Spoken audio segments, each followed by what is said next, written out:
Hello ladies and gentlemen, and welcome to another Beer Reviews. Today is an absolutely glorious British summertime weather, hence why I'm wearing a very skimpy vest, and we're going to be going to the City of Cambridge Brewery with their Boathouse Bitter. I just saw this on the shelf and it kind of made me laugh really. If no matter where you are in the world, you'll have heard of Cambridge and Oxford, the two major universities in England, and they have rowing competitions, the Great Oxford Cambridge Boat Race, and the Boathouse Bitter. You know, a lot of their kind of student culture revolves around this sort of thing. So it made me laugh when I saw this bottle, and I thought it was quite a nice little twist. You know, obviously a local brewery to Cambridge, and they've got the kind of Cambridge blazer on there, and it's a typical 3.7% ABV bitter. So it's a nice sort of thing for supping on a nice warm day, such as outside. Their own tasting notes on the side of it say, a light copper-coloured session bitter with a pleasant aroma from a unique blend of hops and malt. And it's meant to complement pork scratchings, peanuts and ready salted crisps, which is another perfect accompaniment to a rather sunny day. So, without further ado, let's crack this one open and see what we find. Using a terrible bottle opener again, because I can't find mine. Oh wait, try to get it. Whee. Oh, not much in the way of carbonation coming off the top there. And it's filled almost all the way up to the top of the bottleneck as well, which is quite unusual, but using my little black sheep glass here. Try and get a bit of head going on it. Always lashings of carbonation when you pour it out. So there we are, it's about a good little one finger head. Delightfully deep amber colour. Looks really kind of like nutty really, and the head is slightly tan colour. It's not light, not entirely white, and there's actually a massive amount of carbonation inside the beer. So without further ado, give it a nozzle. Oh, it smells really nutty, nutty and biscuity. It's quite a pleasant aroma really. I can almost say it's almost treacly as well. There's nice malty sweetness to it. And there's also a little bit of a hop presence, a little bit kind of citrus and spice notes on the end of it as well. It smells like a very traditional English style bitter, which is nothing to be smirked at, I must add. So without further ado, let's get on into the Boathouse Bitter. Cheers.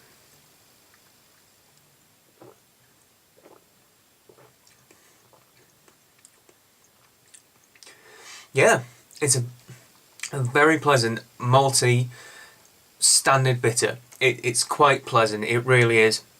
There's a nice biscuity malt flavour and a little bit of kind of sweetness, almost toffee, treacly sort of sweetness, something dark like that. I wouldn't go as far as saying molasses, but it's kind of treacly, toffee sort of flavours, and a nice amount of biscuit in it as well. And there's a very pleasant bitterness, not too much and definitely not too small as well. Very pleasant and very easily drinkable flavour wise.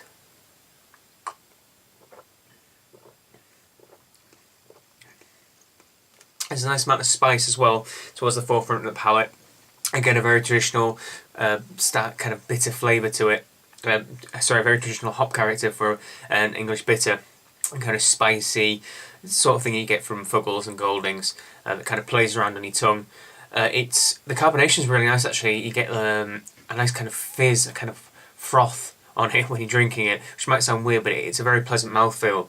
And having said about mouthfeel, it's nice and rounded. It feels very round. It's definitely medium bodied, and it feels pleasant to drink. It definitely feels like you're drinking something. It's not watery, and again, very pleasant in that respect. Sometimes the best beers that I find are bitters because they're kind of thought through to be very easily drinkable, and that you can sit down and you can have quite a few of them. So you know, to create something that will not bore your palate, shall we say. And sometimes when you make a really powerful or strong beer, it is almost impossible to drink more than one of them because they're overpowering. Well, English bitters are very much the opposite. They're designed to be sat and drunk and have several if you're particularly English, over the course of a night. But it also makes it very hard to say that some of them are exceptional because they're not trying to be the thing that's going to break the mould. And this one's definitely a very pleasant and good example of a very good bitter, but I've definitely tasted other bitters that I think are far more full. They've got a little bit more of everything to it. I mean, the one that we did from the Black Dog Brewery up in Whitby, that was a particularly good bitter that just had a little bit of just a little bit extra of everything. There's a little bit more malt, a little bit more spice, and it just felt right. This one's not as full on in flavour as that, so I'm probably going to give it something like 7.5, because it's definitely a good example of a bitter. It's not the best bitter I've ever had, and there are millions of them in every English brewery has a bitter. It's suicidal to be an English brewery without bitter, just like it's almost suicidal to have an American brewery without having a good standard IPA. So it's a very nice example, it's very enjoyable, it's perfect for a really, really hot day outside. I'm going to go and finish this one in the garden, and yep, fair dues to them. I'm definitely going to check some more things out by the City of Cambridge Brewery. If this brewery is anything to go by, I'm sure many of their other breweries are equally as good.